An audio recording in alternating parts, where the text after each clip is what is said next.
I call the member for Lily on indulgence. Thank you. Mr Speaker, I seek your indulgence to make some remarks. First of all, I want to thank all of the people that have travelled here today, and in particular to thank all those that are listening and viewing this broadcast. When I announced my impending retirement some time ago, there was a crusty old Comcar driver, and he said to me as I was opening the door at the side entrance, "I see you're still getting out while you're alive." I thought at first he was referring to his driving, but I soon realised he was congratulating me on making a wise life decision.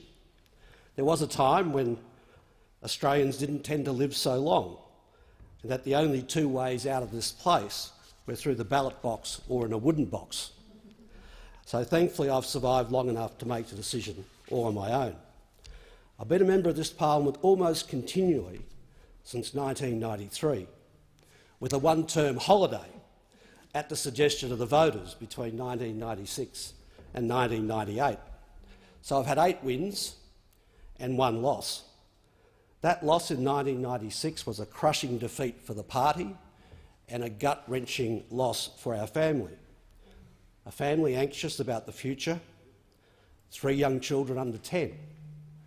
That was very uncomfortable, but it did make me a much better politician. So I was re-elected in 1998, and now I've attended 1,422 sitting days. That's just under 4 years of continuous parliament. Just imagine all that before you. Now, in that time, there have been 7 treasurers and 11 speakers. Had the Speaker been here, I would have said I regarded him as one of the best. I wasn't expecting to have that compliment returned. The pace of political life is now absolutely brutal, particularly when it involves shadow ministerial responsibility or ministerial responsibility. And that was the case with myself: 6 budgets, 3 budget replies, stimulus packages, IGR, trading schemes. The list is long, and it is for anyone who's serving in a very senior position.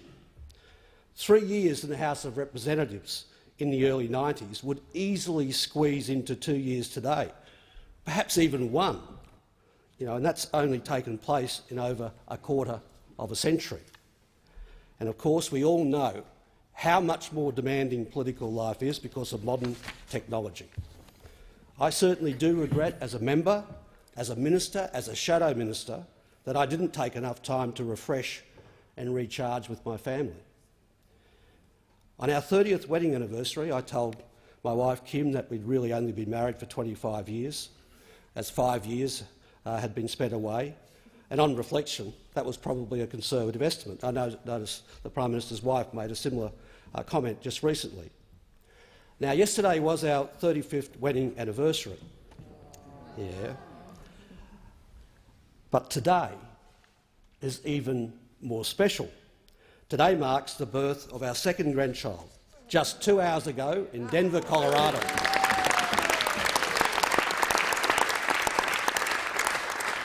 A sister for a toddler, Ayla, a daughter for John and Erin. And I also want to give a huge shout-out to Nana and great Nana up there today. Yeah. They are very, very happy. Now, Labor politicians have a great objective. It's the light on the hill. And I'm both proud and grateful to say that that light always shone in my home. My family has always believed in the very same Labor values the light illuminates, and we're very much aware of what it takes to pursue it. My work in this place and my electorate of Lily was only ever possible because of my family, Kim, Erin, Libby and Matt. They believed in it and they believed in me. Their love and support knew no bounds, no sacrifice was too much, because the Swans are Labor. And I owe them such a debt of gratitude for that and love them very much. A political career, I think, is worthless if it's not grounded in the lives of the people that you represent. The people who get up in the morning, go to work, go home, cook the tea, put the kids to bed, get up and do it again the next day, and never expect anything other than a fair day's pay for a fair day's work.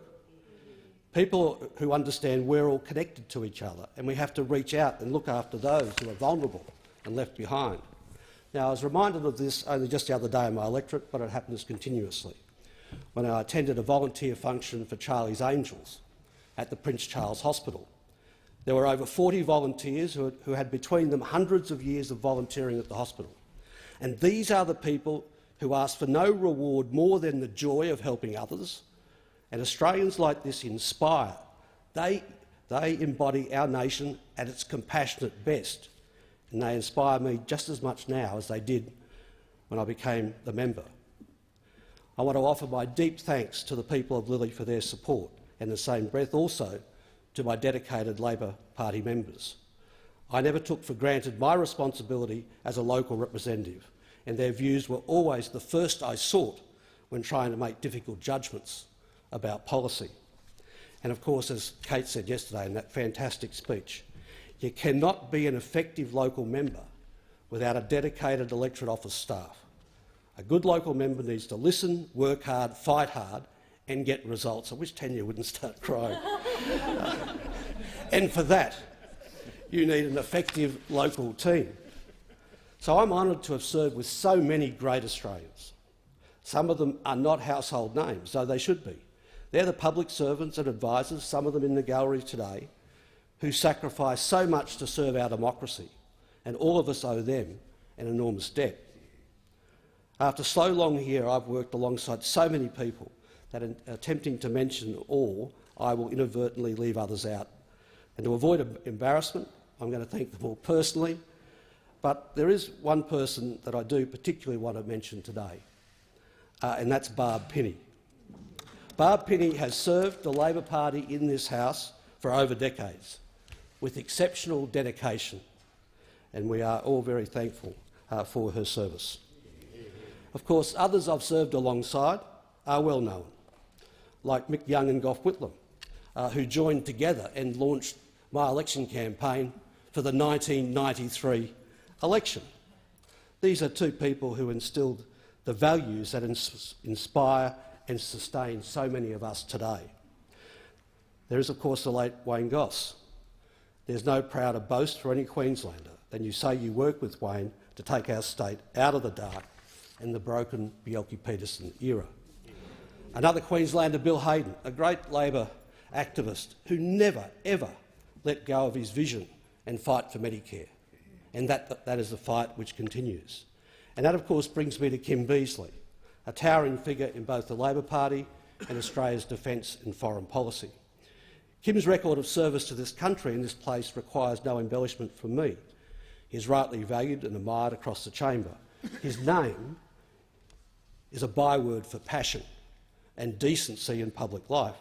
I'm not the only one to believe that our recent political history would have been immeasurably more stable, successful and dignified had he become Prime Minister a decade ago. And it's difficult to serve in this House over the years without having the support of long-standing friends. It's just so important when you're in the pressure of the moment to have friends in this House that you can talk to, and I have many. I want to particularly highlight my two Monday night dinner crew companions, Tanya Plebisek and Jenny Macklin, but there are many others. Stephen Conroy, Stephen Smith, Anthony Albanese, the late Steve Hutchins, Rob Mitchell, Chris Hayes, Tony Burke, Amanda Rishworth, Kate Ellis, it goes on. And of course that fantastic class that came in 13 and 16, Jim Chalmers, Anthony Chisholm, Milton Dick, Joanne Ryan and many others. And of course that great representative of the Swan left, Graham Perrott. Now, I've mentioned a lot of names. I don't really want to embarrass anyone else by putting them out there as being in the Swan left. But being in this place is actually about service. And that's what I've striven to give to the Australian people for my 24 years as a member, including nearly 6 years as Treasurer, which makes me behind only Paul Keating and Ben Chifley as the third longest-serving Treasurer. It's a record I'm very proud of and is one that I'll be absolutely happy to surrender to Chris Bowen, who has done the hard yards in what is one of the most difficult jobs, both in opposition and in government. There's a special place in hell for people doing that job from time to time. And I'm not the first Swan to serve this country, and I won't be the last. My grandfather fought on the Somme during the winters of 1916-17 and 1917-18, and later as part of the 3rd Division under General Monash. He was gassed at Messines and later at Broadside, and was wounded again in the Great German Spring Offensive of 1918. That generation never spoke much about its war service. He died young. His health was broken by the physical and psychological effects of service. His son, my father, then served in the Second World War across the Pacific, fighting in Balikpapan. Today, members of Parliament are now more likely to be the children of Vietnam veterans and veterans of various conflicts and peacekeeping missions since then. But we must always do the right thing for them. And how fortunate our generation and our children's generation have been by comparison. We've largely avoided war. And where we haven't avoided it, we've worked harder than previous generations to look after those who were sent away to fight. We've had our lives lengthened by advances in medical science, by our wonderful public institution Medicare, which is why we fight so hard to keep it. My father died in his 60s of the same prostate cancer that I was diagnosed with at the age of 49. I was treated successfully, he was not. So it was very satisfying as Treasurer to have made available Commonwealth funding to keep Australia at the forefront of prostate cancer research.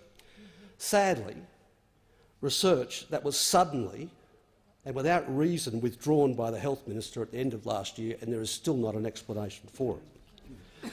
Fortunately, we now recognise and, of course, reward the service of women. It was a great honour and pleasure to have served as Deputy PM and Treasurer under Australia's first female Prime Minister, an honour I think that many of us value, Julia Gillard. No tougher warrior for Labor values, who possibly alone among recent Prime Ministers has cracked that secret code about how to carry herself with dignity after losing the job. Yeah.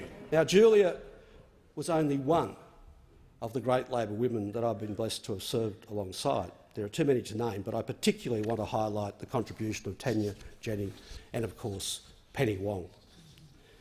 It's a great source of satisfaction to me that my successor as the Labor-endorsed candidate for Lily is a woman. Should Annika Wells, Corinne Mulholland and Ali France, the 3 women pre-selected for North Brisbane seats, go on to win, Labor will have more than 50% female representation in this parliament. Yay. And I went back and had a look at the figures. When I arrived, our representation in 1993 was 12%. So that's another historic achievement for social equity in our country. It is our far-sighted affirmative action policies. They were not just right in terms of demographic and democratic terms. They have been and are and will continue to be an enormous political advantage for the ALP. And of course our generation has been fortunate in another respect too. For the last quarter of a century our country has avoided an economic recession. It's incredible to think, but when I entered Parliament in 1993, unemployment exceeded 10%, and more than 500,000 Australians at that stage were long-term unemployed. It was the formative context of my political life, and I arrived in this place to make merry hell about it, and I did, including for my own party, that we should be doing more about it. Now, of course, in politics, timing is everything. That's also out of our control.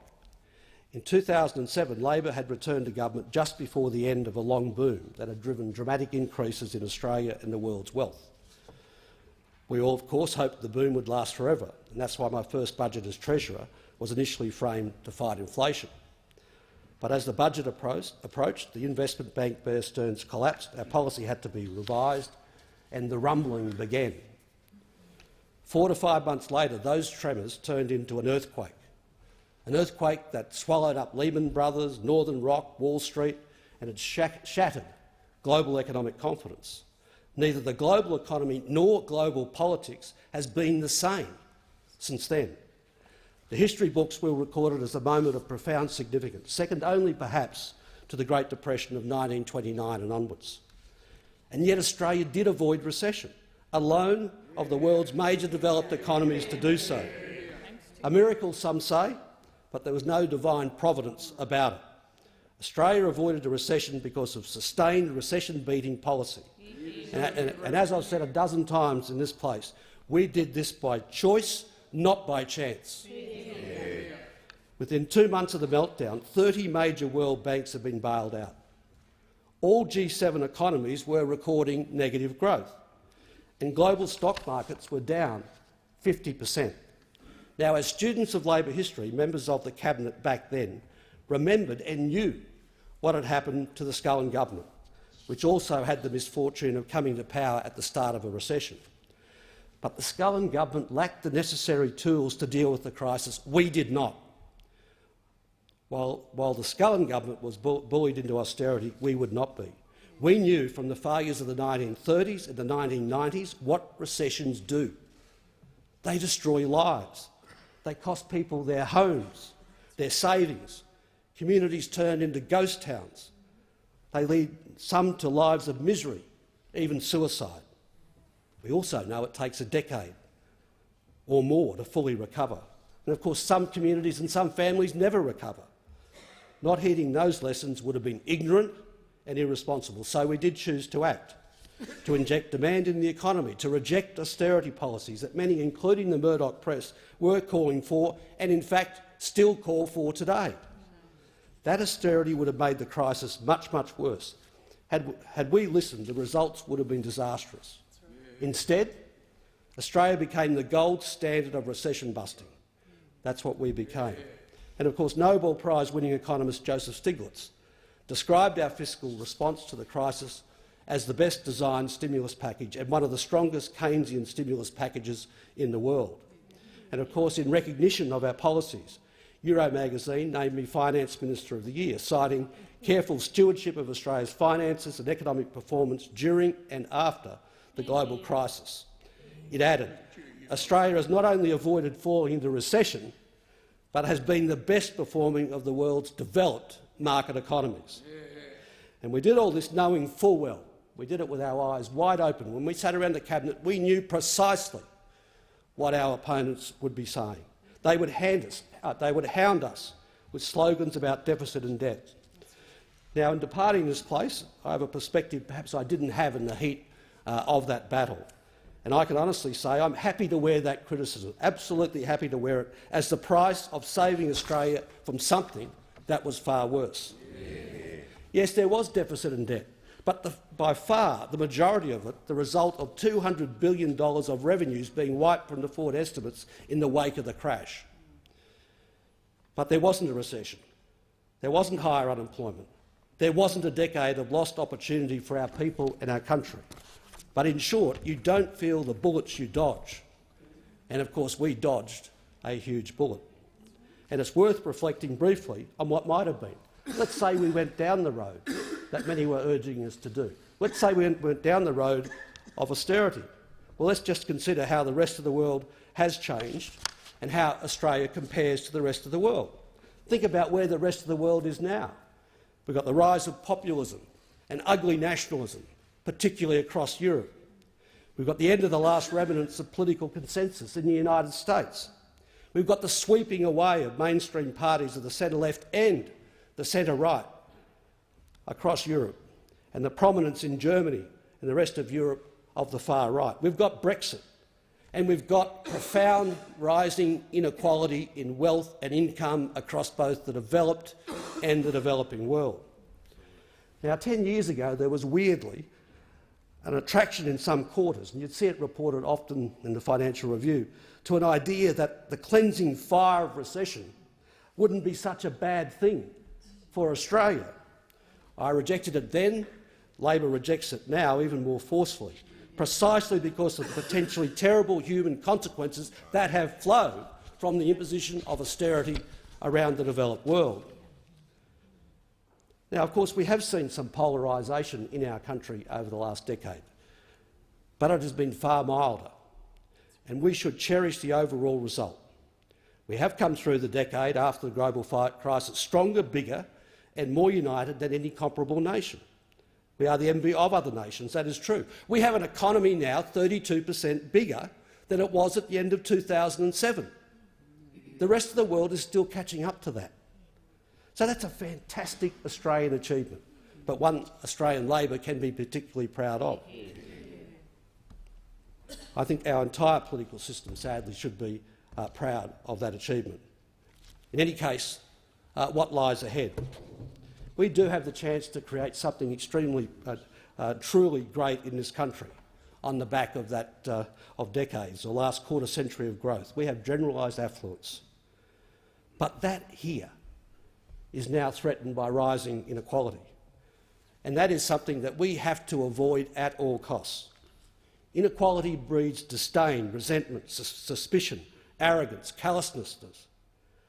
And I believe it ultimately lies beneath the election of Donald Trump and the result we saw in Britain with Brexit.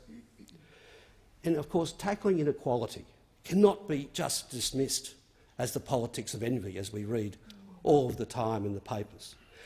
I say to our side of the House that nothing should spark the imagination of us on this side of the House more than fighting inequality. Nothing. Nothing should spark our imagination and our policy push more than fighting inequality, because the future of economic democracy is actually on the line. And the problem we face in this fight is that too many Australians have no knowledge of how others live.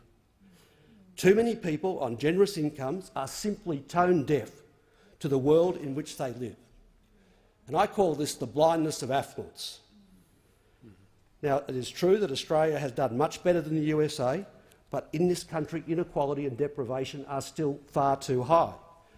Tim Winton has written that he became preoccupied with the topics of power and class, not because he was chippy or resentful, or because he was some sort of latter-day Marxist. Rather, he got involved writing about this because he saw it pounding the lives of too many of his friends and associates in his local community. And not enough Australians see that. Not enough Australians experience how other Australians live. So, like Winton, I'm dismayed by the self-interest shown by some of Australia's wealthiest institutions. And of course, it's little wonder, as a consequence of all of this, that people do feel on the wrong side of the economy, particularly when they see the outcomes from the Banking Royal Commission. And we all know what follows: a loss of trust in institutions, in government, people not being treated fairly while other people walk away with everything. If that continues, it cannot end well here, as it hasn't ended well in many other countries in the world. I'll put it this simply: democracy cannot survive in a morass of mutual resentment that we are increasingly seeing. And that's why, after coming to this conclusion, that I have spent the latter part of my political career and policy interests looking at tackling inequality head-on. Because there are rapid changes going on in the global economy, and they come with the potential of undoing the great advances towards social equality of the post-Second World War II era. And if that is undone, so will the political stability of the post-World War II era as well. Just consider this. In other nations, but the United States stands out more than many, the benefits of growth are now going exclusively to the top 10%, more dramatically again in the hands of the top 1%, and more dramatically again in the hands of the 0.1%. This is just morally wrong and economically stupid, and we cannot allow it to happen here. We can't allow the gains from new technology and all of the prospects it brings for the future. We can't allow the gains from that new technology and rising productivity just go to a narrow group of people in our economy and in our society. We're here to serve and defend a community, not a corporation. And of course, to do that, we have to support progressive taxation. We have to ensure we have a fair industrial relations system where the unions and their members have the ability to bargain for and gain rising wages and better conditions. We've got to continue to build that great labour initiative, the NDIS. We've got to pursue needs-based funding. We've got to lift the unemployed out of poverty. We've got to keep Medicare strong. There are so many things we need to do. But beneath those particular policy responses, We've got to get away from the idea that collective action by people to pursue their economic interests is somehow illegitimate, or that attempts by governments to create a fairer society by redistributing income and opportunities are wrong. We've got to get away from the idea that private and public sectors are somehow mutually antagonistic. They are not. There is a stupid and destructive idea that has come to dominate our political debates. The proposition that taxes and social investment are inherently anti-business, that every dollar that government raises and invests on behalf of people somehow robs us of vitality, that pursuing equality somehow makes us all collectively poorer. You've heard it all before, but it's rubbish. The lot of it is simply rubbish. The truth, Mr Speaker, is that business thrives best in a decent society. And a decent society can't be created through trickle-down economics alone, and smart business people understand this. Having been elected National President of the ALP, I will be continuing to pursue these issues in the years to come, because I don't want to live in a country which is captured by either the extreme right or the hard left. And of course, the Fourth Estate up there, they play a very important role in our national debate. I do want to pay tribute to those in the press gallery who've kept true to the best the Fourth Estate can offer. There is no greater responsibility than holding all of us to account. Why? Because democracy depends upon it. And to my Labor colleagues, I want to say a couple of things. First of all, we must not be overconfident. It's true that we could be on the cusp of something quite special and unexpected, and returning to government in just 2 terms. I believe the strength of our current position has been made possible by 2 things. The first is that during the global crisis we avoided recession and kept our real economic credentials intact. It's a great record and we should be proud of it. And the second is that we've found a new lease of political unity. And that unity has come from the excellent leadership of Bill Shorten and the senior frontbenchers who he works with. And we cannot underestimate how important that unity is to not only electoral politics, but also to the faith that people have in our political institutions and wider institutions across the board. At the heart of this unity is what I would call a unity of political purpose. Our policies have been able to unify us because they speak to the things our movement and the wider Australian society hold dear: decency, fairness, greater economic and social equality. Now, it was said of the Whitlam generation that they made Labor electable, but they also made it worth electing. That's the power, I think, of the agenda which has been outlined by Bill and the team. Now, Mr Speaker, when I first started drafting this speech, and when I first spoke today, I said I thought you were one of the best speakers we've had. We've had a lot. So I don't want to test you, but I do want to— You can go for as long as you want. I was fishing for that. When I first— and I'm coming to a conclusion, so when I first drafted the speech, I did want to reach out across the chamber. I actually thought I would be able to ask people perhaps to remove their party blinkers and at least try and understand a bit more why people take the policy stances they do, even if they're disagreed with. And from my point of view, that's particularly the case in what I had to say about the global financial crisis and so on, because it's not just a question of Labor good, Liberal bad or anything like that. It's just that if we do have another crisis, we are going to need a response like that, and the current demonisation of that response is not going to be consistent with our national interest at any time in the future.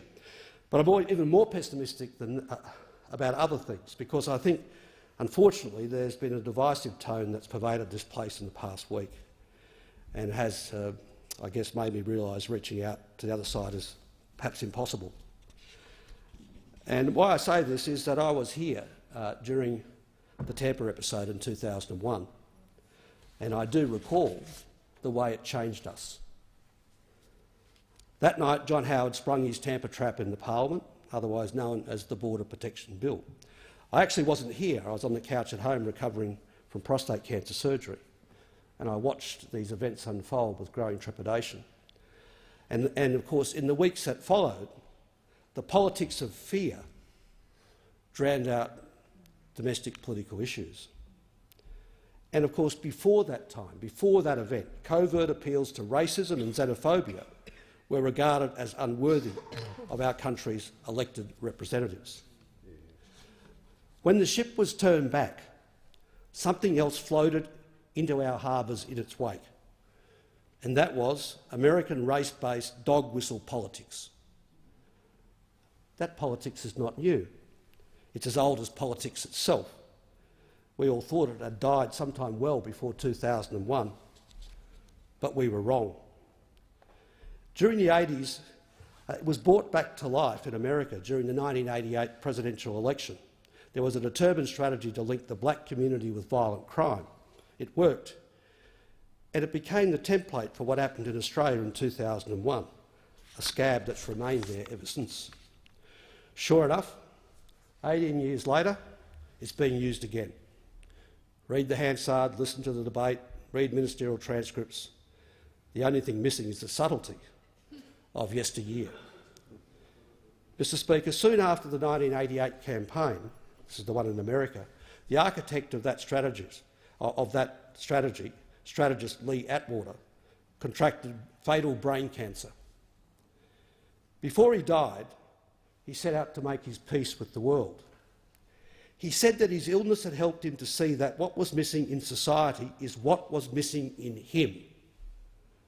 To quote him, a little heart, a lot of brotherhood, and that his own actions had contributed, and I quote, to a spiritual vacuum at the heart of American society and a tumour of the soul. That is, the man who invented the strategy, now being dusted off once and again, has repented it. It says a lot. My hope is that this ugly approach is so soundly defeated at the ballot box it can never, ever rise again. And that's the good news. It won't work. Not this time. One of the greatest things about democracy is its moral force. Sometimes parties can lose a moral right to govern before they lose their numerical majority in the parliament. Well, for the coalition, the first is already gone and the second is about to follow in its wake. Now, finally, I just want to thank the workforce in the parliament and more generally the support and backup that we all get as MPs. I want to thank the cleaners, the drivers, the Transport Office, the attendants. I just talked to Luch before, he's been here 30-odd years, the cooks, the security, the library staff, you know, for all of their help over the years. And I want to say to them that I was here for people like you, that we will never prosper as a country unless we value the contributions of everyone in our community and in our workforce. The cleaners, the office workers, just as we value the work of the policy strategists, the entrepreneurs. We can only prosper as a country. We can only prosper as a country if we're all in this together. And we don't think that wealth is created just by a brilliant few. So we are all in this together, and we will succeed if we recognise that. And I have some friends from Brisbane up there, from the Fadden FDE, not the Fadden FDE, from Logan City, and they presented me with a plaque the other day with something that was very touching. And they said, and the quote was, "It's the things that we do together that make us strong. Nothing will stop this country if we always keep that in mind." Thank you for all of your support.